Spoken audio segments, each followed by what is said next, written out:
성경에서 보면 예수 그리스도 안에 있는 하나님의 자녀들을 밭으로 비유를 해 놓으신 그런 말씀이 있습니다. 밭으로 비유를 해 놓으신 말씀과 함께 그 밭의 유형을 몇 가지로 비유를 해서 기록하여 놓았을까요?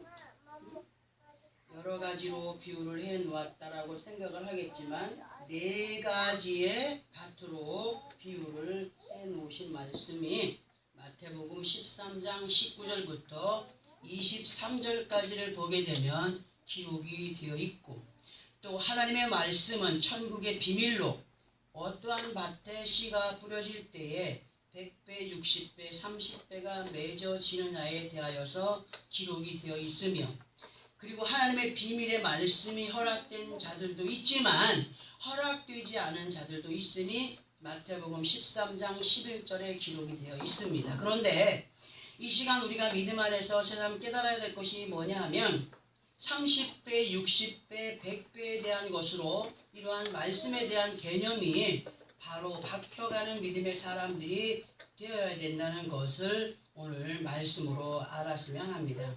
무슨 말이냐면 믿음 안에 있는 사람들을 보면 대부분의 사람들이 자기 위주의 믿음으로 살아가는 사람들이 있어요. 맞죠?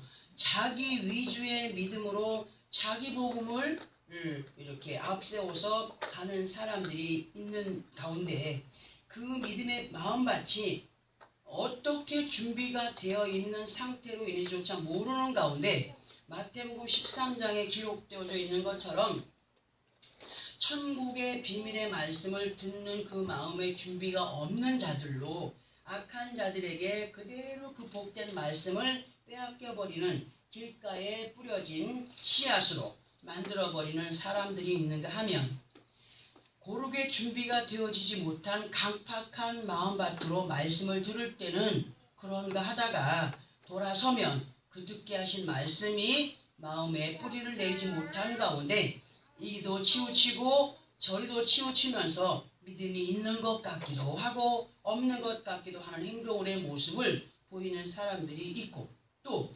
욕심과 시기와 질투와 미움이 가득한 마음밭으로 그 마음밭을 가시떨기로의 마음으로 비유를 하시면서 말씀에 대한 결실이 없는 자로 비유하여 기록해 놓으신 것처럼 이러한 가운데 있으면서도 깨닫지 못하는 가운데 자기 복음에 취하여 있는 사람들이 참으로 많다라는 것을 우리가 사람들을 만나면서, 믿음의 사람들을 만나면서 많이 보아왔음을 알 수가 있습니다. 우리의 마음밭의 주인 되신 주님께서 항상 말씀으로 부탁하는 것이 뭐냐 하면 아버지께서 원하시는 아름다운 열매를 맺어가는 그런 자들이 되기를 원하죠. 그죠?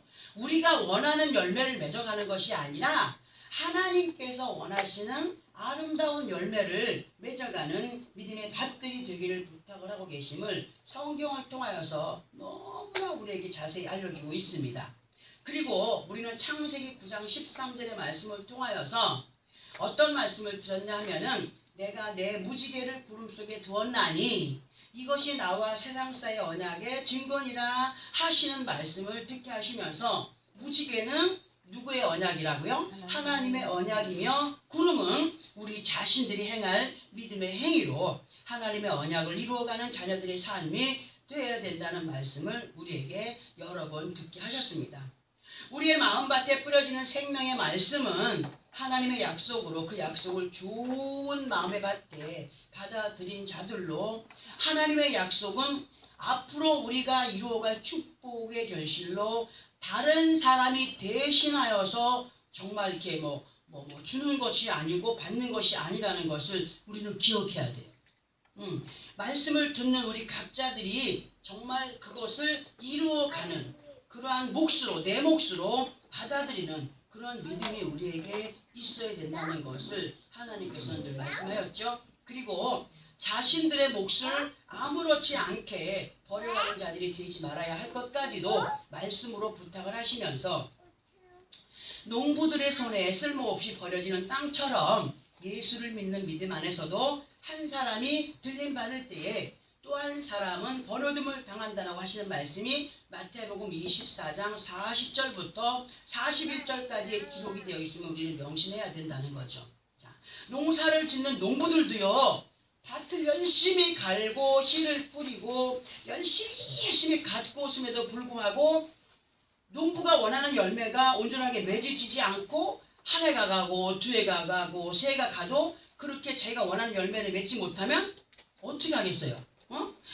약을 주고 막 가꾸어도 벌레와 잡풀로 신경이 쓰이는 밭은요, 미련 없이 뿌려진 씨앗에 미련 없이 그냥 갈아엎어서 다른 용도로 사용하게 됩니다. 그렇죠? 그런 것처럼 우리의 마음밭이 은혜를 갉아먹는 불신, 영적으로 보면은 은혜를 갉아먹는 불신과 의심으로 또 영적인 벌레와 잡풀로 가득하게 되면 냉정하게 말씀의 법 앞에서 버려질 수 있게 됨을 명심을 해야 된다는 거예요.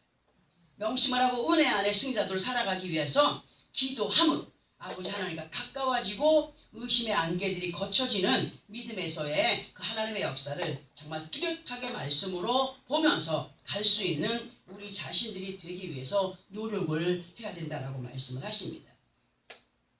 그리고 마태복음 13장 45절에서부터 그 말씀을 보면은 천국은 마치 진주를 구하는 장사와 같으니라고 하시는 말씀 여러분 아시죠?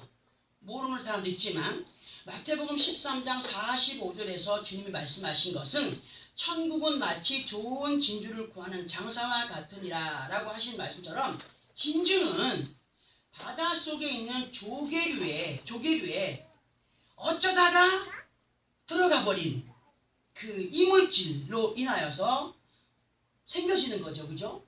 그 이물질 때문에 이 조개는 너무 아파요. 우리 몸 안에 조그만 가시가 하나 박혀도 그걸 빼지 않으면 뺄 때까지 아프고 염증이 생기고 하는 것처럼 그 이물질 때문에 따갑고 막 너무너무 아픈 것을 이겨내기 위해서 자기의 진액을 덮잖아요. 자기의 진액을 막 덮어서 만들어지는 것이 뭐라고요? 진주되는 거죠. 사람들은 진주의 의미를 눈물이라고 표현합니다. 하지만 진주는 성경상으로 볼 때 인내로 앞에서 천국은 마치 좋은 진주를 구하는 장사와 같다라고 하신 말씀으로 볼 때에 예수 그리스도 이름으로 정말 구원을 받고 은혜 안에서 범사에 감사함으로 그 마음을 지켜가는 자들로 천국은 마치 좋은 진주를 구하는 장사와 같다고 하는 말씀을 이러한 모습으로 비유를 한번 해볼 텐데요. 예수 그리스도 안에서의 모든 범사를 조개류가 이물질에 의하여 자신의 액을 쏟아서 그 물질을 덮어 진주라고 하는 보석을 탄생시키는 것처럼 우리의 믿음이 방해받을 때가 있습니까? 없습니까? 있습니다. 가장 가까운 사람을 통하여서, 가장 가까운 친구를 통하여서, 가장 나를 잘한다라고 하는 사람을 통하여서, 아니면 세상의 물질을 통하여서, 질병을 통하여서 믿음을 방해받을 때가 있습니다. 아프게도 할 때가 있습니다. 아픔을 당할 때도 있습니다. 근데 이 모든 것을 믿음의 그 은혜의 진액을 덮어서 인내함으로 방해되는 모든 요인들을 이겨낸 이러한 모습을 비유해서 정말 천국은 마치 좋은 진주를 구하는 장사와 같다라고 하시는 말씀 안에서 이러한 인내의 믿음으로 정금 같은 믿음을 지켜가는 사람들을 향한 하나님의 사랑인 것을 볼 수가 있다는 말씀이 됩니다. 그래서 이러한 믿음의 승리자들 찾고 계셔요. 주님은 인내의 믿음을 지켜가고 끝까지 믿음의 어떤 변색을 갖지 않기 위해서 믿음을 지키기 위해서 노력하는 사람들을 찾고 계시다는 사실을 알아야 되고 정말 주님 앞에 서는 그날까지 천국의 비밀을 우리에게 알려주시면서 조개류에 박힌 진주라는 보석이 언제 빛을 보죠? 조개류에 박힌 진주가 언제 빛을 봅니까? 조개가 죽었을 때 빛을 봅니다. 맞지요? 조개가 이렇게 칼을 딱 넣어가지고 착 짜게면은 생명이 다 하는 거 아니겠습니까? 조개가 죽을 때에 빛을 보는 것으로 성경으로 그 말씀을 우리가 비유해서 보면은 우리들 또한 말씀 앞에 나 자신이라는 사람의 생각과 방법이 죽을 때 비로소 하나님이 인정하시는 그 마음 안에 보석을 가득히 담은 자들로 인정을 받게 된다는 사실 속에 하나님은 지금도 세상에서 이러한 믿음의 소유자들을 말씀으로 세워가고 계시냐고. 말씀으로 세워 가시면서 인도해 가심을 다른 것이 아닌 하나님이 친히 약속하신 말씀의 언약으로 약속해 주고 계심에 우리는 감사해야 됩니다. 지금 우리가 비록 부족한 가운데 막 이도 치우치고 저리도 치우치면서 마음 안에 상처로 비집고 들어온 것들 때문에 어느 때는 불평도 하고 원망도 하는 일들이 있기도 하지만 계속 부족한 우리들에게 생명의 말씀으로 모든 범사에서의 일들을 감사로 기쁨과 즐거움으로 아버지 하나님 앞에 손색이 없는 믿음의 값진 진주와 같은 보화를 말씀으로 우리들을 만들어가고 계심에 우리들에게 듣게 하시고 깨닫게 하시는 이 말씀들로 주님이 기뻐하시는 주님의 핏값으로 우리를 죽음에 살려주신 그 은혜에 보답하는 믿음의 삶으로 인정받기 위한 노력이 누구에게 있어야 된다고요? 내게 있어야 돼요. 우리들에게 정말 있어야 돼요. 내게 있어야 된다는 것을 정말 마음에 새겨요. 딴 사람의 내 보기에 저 사람 정말 노력해야 돼 하는 것보다도 내 자신이 노력하고 바로 세워질 때 하나님은 지금 누구를 향하여서 말씀하고 부탁하신다고요? 나를 위해서. 그러니까 내 자신이 노력을 해야 된다는 것을 마음에 새기기 바랍니다. 하나님의 언약의 약속은 그냥 아무나에게 이루어진다고 하지 않으셨음을 반드시 기억하는 사람들로 내 몫으로 맡겨지는 것, 곧 듣게 하심으로 깨닫게 하시고 순종의 삶으로 이끌어 가시는 그 말씀에 대한 책임을 내 자신이 스스로 실행하여 가므로 하나님의 언약의 약속을 다른 사람이 아닌 내 것으로 만들어가는 우리 모두가 되어지기를 예수 그리스도 이름으로 부탁을 드립니다. 지금은 우리가 완벽하지 못해요. 지금 우리가 완벽하지 못한 가운데 있으나 반드시 아버지 하나님 앞에 손색이 없는 정말 30배, 60배, 100배의 결실을 맺어갈 수 있도록 인도하시는 말씀에 귀를 기울여야 된다는 사실. 귀를 기울여. 왜? 믿음은 들으면서 난다고 말씀했기 때문에. 믿음이라는 것은 그냥 생겨지는 게 난 믿어야 한다고 생겨지는 것이 아니에요. 말씀을 듣고 깨달음 속에서 믿음이 생긴다고 하십니다. 주님은 마태복음 13장 9절에서 들을 귀가 있는 자는 들으라고 했어요. 또 계시록에서도 들을 귀가 있는 자는 들으라고 말씀했습니다. 왜 그렇습니까? 같은 장소에서 같은 말씀이 선포되어져도 들을 귀가 없는 사람들이 있겠는 거예요. 엉뚱한 생각 속에 갇혀서 말씀을 듣지 못하는 사람들이 있기 때문에 들을 귀 있는 자는 들으라고 하셨어요.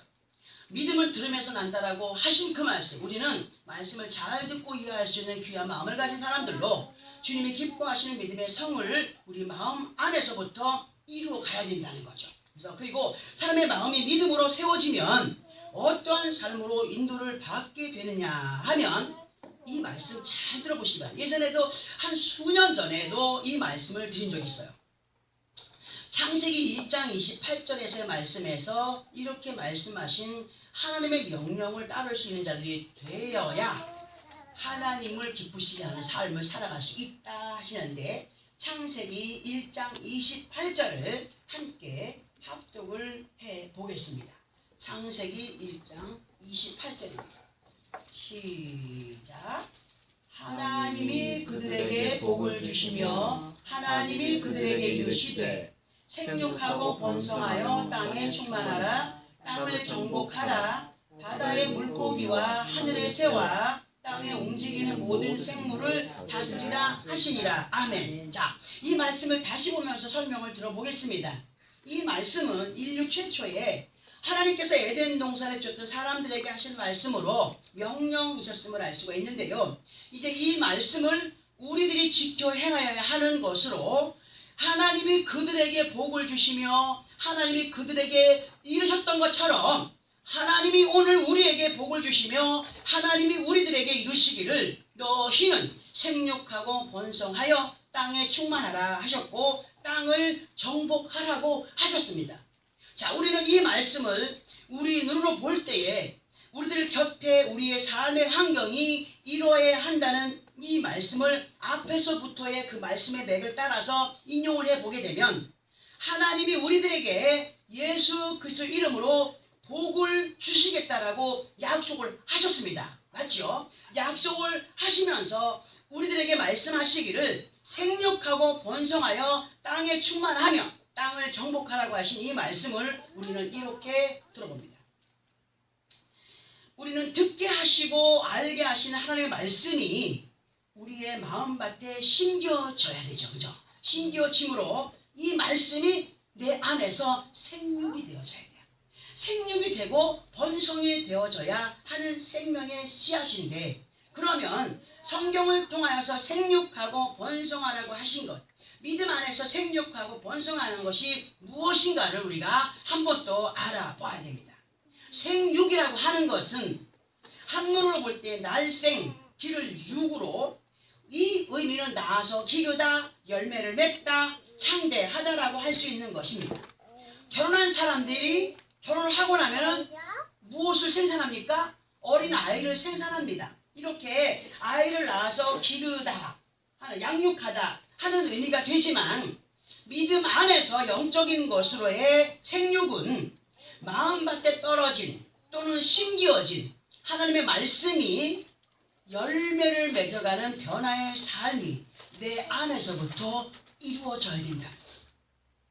내 안에서부터 이루어져야 돼요. 그러니까 열매를 맺어가는 변화의 삶으로 마음의 창대함을 세워가는 말씀으로 이 생육을 한번 비유를 해서 들어봅니다. 그리고 번성이라는 것은 많을 번에 담을 성으로, 이 의미는 많은 것을 담는 그릇이죠. 많은 것이 담겨진 것으로 사람들은 번성의 의미를 사업이 번창하다, 자손이 번성하다 하는 것으로 말들을 합니다. 우리는 하나님의 말씀이 우리 안에서 생육되어짐으로, 곧 말씀을 따라 우리의 육신이 훈련되어짐으로 하나님이 약속하신 복을 이루어가는 마음 안의 믿음의 확장을 이루어야 된다는 사실을 알아야 돼요. 내 마음이, 그러니까 나는 죽어야 하나님의 세계가 넓어지겠죠. 그죠? 내 생각과 마음을 죽일 때에 이 안에서 하나님의 세계가 커져갑니다. 넓어집니다. 번성해 갑니다. 확장되어 갑니다. 이런 것을 의미할 수가 있어요. 그러니까 말씀을 받고 듣고 깨닫는 가운데 하나님의 나라를 확장시켜가는 그러한 믿음의 삶을 오늘 얘기할 수가 있다는 거죠. 자, 이러한 삶을 살아가기 위해서는 어떠해야 되는가? 볼 때 그 뒤에 이어지는 말씀을 보니까 무엇에 충만하라고요? 땅에 충만하라. 그리고 땅을 정복하라. 이렇게 말씀했습니다. 그러면 이 시간에 우리들에게 듣게 하시는 말씀의 맥으로 이어가 보게 되면, 땅에 충만하라, 정복하라 할 때 이 땅은 무엇을 말하는 게 될까요? 우리의 마음입니다. 우리의 몸과 마음. 우리의 몸과 마음이 되고 듣게 하시는 생명의 말씀이 우리 안에 충만히 거하게 되면 무엇이 정복된다고 하십니까? 내가 정복이 되는 거예요. 우리 안에 말씀이 들어와서 그 말씀 안에 완전하게 은혜를 받으면 나를 정복할 수 있다는 거예요. 내 생각을 정복할 수 있고 마음을 정복할 수 있고 옛 모습을 정복할 수 있는 믿음이 생겨나게 된다는 거죠. 땅을 정복하게 된다. 그러니까 듣게 하신 말씀들이 믿음 안에서 충만함으로 받아들여지게 되면은 사람의 생각을 정복할 수 있고 마음까지도 믿음 안에서 정복을 하게 되면 자동적으로 행하여지는 것이 뭐냐 하면 몸으로 하나님의 말씀에 순응을 하게 된다는 겁니다. 순응을 하게 되는 것으로 하나님의 말씀과 은혜가 마음의 충만함으로 넘쳐나고 그 마음을 이겨가는 사람으로의 삶은 바로 이런 것이다 라고 하시면서, 자, 바다의 물고기와 하늘의 새와 땅에 움직이는 모든 생물을 다스리라 하신 그 말씀을 이겨가는 사람이 곧 땅을 정복하고 땅을 다스려가는 사람이라고 했습니다. 자, 그러면 다시 하나님의 은혜로 충만히 채워진 믿음의 사람으로 바다의 물고기와 하늘의 새와 땅에 움직이는 모든 생물을 다스리라고 하신 이 말씀들을 우리가 또 이해를 해봐야 되는데요. 이 말씀에서 바다의 물고기는 무엇을 의미하는가를 볼 때에 그 옛날 히브리인들은 갈릴리 호수에서 고기를 잡아서 생활에 도움을 받았습니다. 그렇죠? 자, 예수 그리스도의 제자들 중에는 어부들로 살았던 사람들이 많습니다. 그 중에서 그들은 형제로 베드로라 하는 시몬과 그의 형제 안드레가 있었는데, 예수께서 마태복음 4장 19절에서의 말씀을 보면 말씀하시되 나를 따라오라 내가 너희를 사람을 낚는 어부가 되게 하리라 하신 말씀이 있습니다. 이 말씀을 바다의 물고기를 다스리라 하신 것에 연결을 시켜보면은 물고기를 잡아서 생활에 유용하도록 먹고 사는 것도 참으로 중요하지만 우리는 먼저 그의 나라와 의를 구하는 자들로서의 삶이 되어져야 된다는 말씀을 우리에게 늘 주셨어요. 마찬가지로 물고기를 잡아서 생활하던 이 사람들을 불러서 너희를 이제 사람을 낚는 업으로 내가 만들겠다 하신 것을 우리가 이렇게 연결해 볼 때 육신의 삶에 충실한 것도 중요하지만 더 중요한 것은 믿음 안에서 하나님의 나라를 확장시켜가는 것으로 내 자신이 먼저 믿음 안에 있는 것과 또 예수를 모르는 사람들에게나 예수 안에 있어도 믿음이 별로 없는 사람들에게 믿음의 본을 보여가며 그들에게도 믿음을 정말 그렇게 심어주는 자들로 영적인 사람을 낚는 어부의 삶이 우선인 것을 알려주시고 또 하나의 의미를 또 말씀을 드려본다면 세상 사람들과 함께 떼를 지은 바닷속의 물고기들이 자기들끼리 떼를 지어 다니죠. 이리도 갔다가 저리도 갔다가 뭉쳐 다니지 않습니까?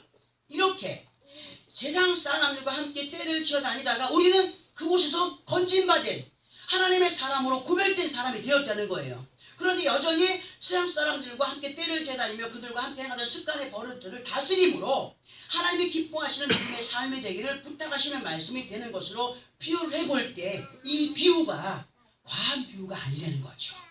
자, 그리고 하늘의 새에 대하여서 이제 설명을 들어봅니다. 새라고 하는 미물은요, 초고단백질의 먹이를 찾아서 아주 분주히 날아다니는 조류입니다. 그리고 많은 시간을 땅에 내려앉지 않습니다. 새의 습성이 그렇습니다. 땅에 내려앉지 않는 미물로 땅에 내려앉을 때가 있는데 그것은 반드시 자기가 필요로 하는 먹이가 땅에 있을 때에 내려와서 그것을 취하게 되고 그리고 환경의 변화에 민감함으로 자기가 살아가기에 편한 곳으로의 이동을 자유롭게 하는 특징을 가진 것이 새입니다. 우리는 이 간단한 새의 특징 안에서 느껴야 되는 것이 뭐냐면 믿음 안에서 이러한 모습의 사람들이 있음을 볼 수가 있는데요. 자신에게 필요한 것을 찾아 떠도는 사람들이 있어요. 찾아 떠도는 사람들로 믿음 생활을 하고 있으나 자기의 유익을 위한 떠돌이로 이 교회에 가서 유익이 없으면 저 교회에 가고 저 교회에 가서도 유익이 없으면 또 다른 곳으로 떠도는 사람들이 있습니다. 그 사람들은 누구예요? 응? 믿음이 있는 모습같이 보이지만 믿음이 없는 것으로 장사꾼으로 다니는 사람들이 있다는 거예요. 장사꾼으로 다니는 사람들이 있다는 거예요. 어떤 장사하는 사람들이 큰 교회에 가요. 가서 세례를 받아요. 그래놓고 거기서 이제 교회 사람들이 와서 장사가 잘 안 팔아주면 이렇게 많이 물건을 안 팔아주면 또 천주교로 가요. 천주교로 가서 또 이제 또 뭐를 또 이제 해요. 영세를 받아요. 이렇게 다니는 사람들이 너무 많아요. 한두 사람이 아니라는 거예요. 장사꾼으로 또는 다른 어떤 이유들로 양의 탈을 썼으나 이리의 마음을 가지고 이용할 자를 찾아서 떠도는 사람들이 있음을 볼 수가 있다는 거죠. 이것이 새의 습성을 가진 사람들이라고 말할 수 있습니다. 우리는 반드시 말씀과 은혜를 머금고 살아가는 믿음의 사람들로 이러한 영적인 새의 본능을 다스려가는 그런 믿음의 사람들이 되어야 됩니다. 예수를 믿고 하나님의 자연 삶을 살아가는 믿음의 사람들은요, 자기의 유익만을 위하여 살아가지 않는다는 거죠. 오직 하나님이 인정하시는 믿음을 세워가는 그러한 결단적인 마음이 이 안에 가득히 있어야 된다는 사실. 그리고 떠돌이로 여기서 조금 저기서 조금 얻어듣게 된 말씀을 자기의 유익을 위해서 사용하는 그런 사람들이 있어요. 그러나 정말 믿음 안에 살기를 원하는 사람들은요, 듣게 하신 말씀들을 누구의 영광으로 살아갑니까? 하나님의 영광을 위해서 살아가게 됩니다. 오직 우리 믿음의 삶은 항상 우선이 하나님 앞에 영광이 되는 삶이 되어야 된다는 사실. 그리고 그 다음에 무엇을 부탁했냐? 땅에 움직이는 모든 생물을 다스리라고 하셨습니다. 하나님은 에덴 동산에 땅에 움직이는 모든 생물을 사람의 양식으로 주셨댔어요. 그때 실제로 사람의 양식으로 또는 먹을 것과 먹지 말아야 될 것을 구별해 놓으셨어요. 그러나 우리는 이 말씀을 이제 이렇게 그 지금 새와 또 그 앞에 어떤 다른 것들을 비유해서 우리가 듣게 하셨는데, 이 말씀을 마음 안에서, 그러니까 믿음의 밭이 되는 우리의 마음 안에서 쓸모없는 잡풀처럼 솟구쳐 올라와서 아름다운 열매를 맺어가지 못하도록 방해하는 인간의 본능적인 악을 다스려가는 사람이 되어야 된다는 것으로 비유를 해봅니다. 믿음이란 하나님께서 말씀하신 것에 대한 책임을 다하는 것으로, 이러한 모든 것을 다스려 갈 때에 좋은 밭으로 아름다운 열매의 복을 맺어갈 수 있다고 하심 우리는 명심을 하면서, 이 시간 본문으로 허락하신 말씀을 다시 한 번 더 합독을 하고 앞에서의 설명들과 연결을 해서 한 번 또 이해를 한번 해보겠습니다. 본문입니다. 시작. 여호와의 말씀이니라. 보라, 내가 사람의 씨와 짐승의 씨를 이스라엘 집과 유다의 집에 뿌릴 날이 있으리니 깨어서 그들을 뿌리며 뽑으며 무너뜨리며 전복하며 멸망시키며 괴롭게 하던 것과 같이 내가 깨어서 그들을 세우며 심으리라. 여호와의 말씀이니라. 아멘. 자, 믿음 안에서 두 종류의 사람들이 있다는 말씀을 우리는 수없이 들어왔습니다.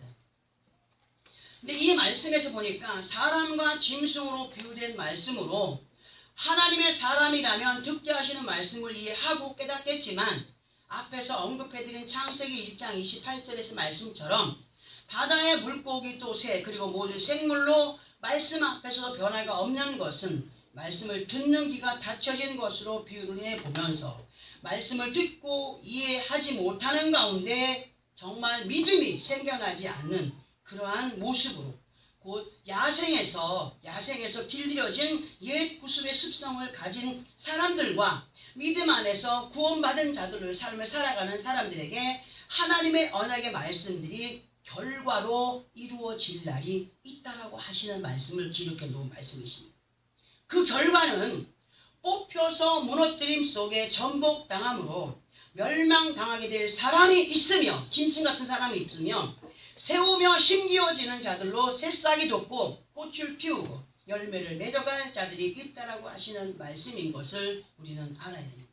우리는 반드시 듣게 하시는 말씀을 쥐를 맞고 길바닥에 그 생명의 씨를 버리는 자들이 되지 말아야 되며, 돌짝밭 같은 강팍한 마음으로 들을 때와 행동을 달리하는 자들이 되지 말아야 되고, 가시떨기처럼 세상의 염려와 재물에 대한 강한 마음에 사로잡힌 사람으로 듣게 하시는 말씀을 자신의 강한 생각에 묻어버림으로 결실을 맺지 못하는 사람이 되지 말아야 되고, 오직 좋은 믿음의 마음으로 의심 없이 듣게 하신 말씀을 깨닫는 가운데 무지한 짐승의 탈을 벗고 의의 옷을 말씀으로 입게 된 구원받은 사람으로 순종하여 가는 습관이 몸에 배어진 믿음의 사람들로 하나님이 세워가시고자 원하셔서 오늘도 주시는 이 말씀을 듣고 우리의 마음에 뿌려진 이 생명의 씨앗을 많게는 100배 아니면 60배,